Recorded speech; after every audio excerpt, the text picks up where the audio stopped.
Following the Hungarian elections, does Russia expect the new government to unlock a $90 billion loan to Ukraine?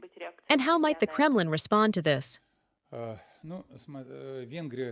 Hungary has made its choice, and we respect that. We hope to continue our pragmatic relations with the new Hungarian leadership. We've heard their willingness to engage in dialogue, which I believe will be beneficial for both Moscow and Budapest. As for what actions the new government in Hungary might take, we'll need to be patient and see how things develop. I want to emphasize that we are keen to build good relations with Hungary, as with all European countries.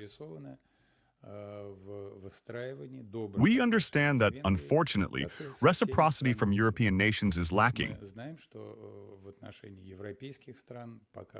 But Russia remains open to dialogue.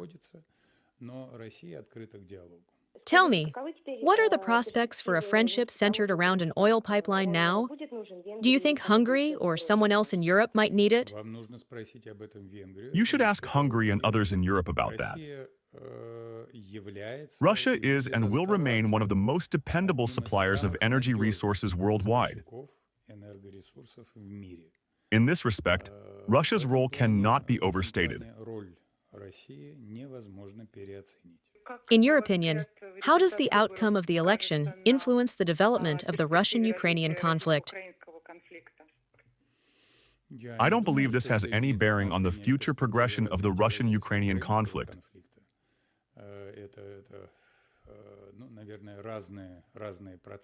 These are probably separate processes, so I see no direct connection. To clarify, we are talking about unblocking $90 billion by the European Union, which was frozen by the Orban government. Well, again, this is a decision that will be made in Brussels.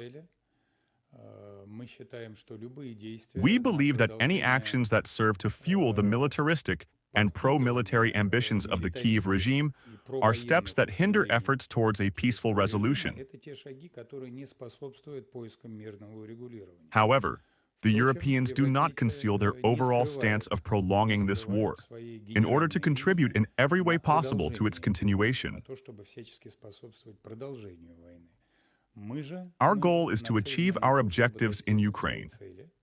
Ideally, we would prefer to do so through political and diplomatic negotiations.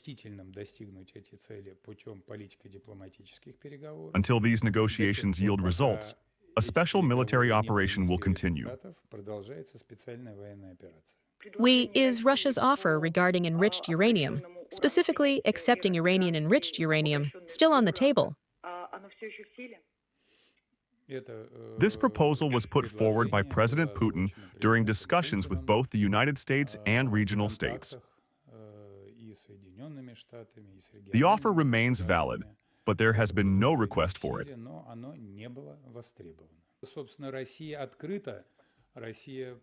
In fact, Russia remains open and continues to be willing to provide any assistance that might help de-escalate tensions surrounding Iran.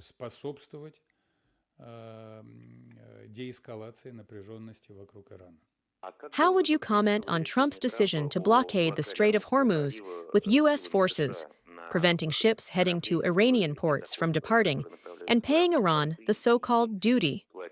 How do you think this could impact energy supplies and fertilizer availability, and what implications might it have for Russian interests?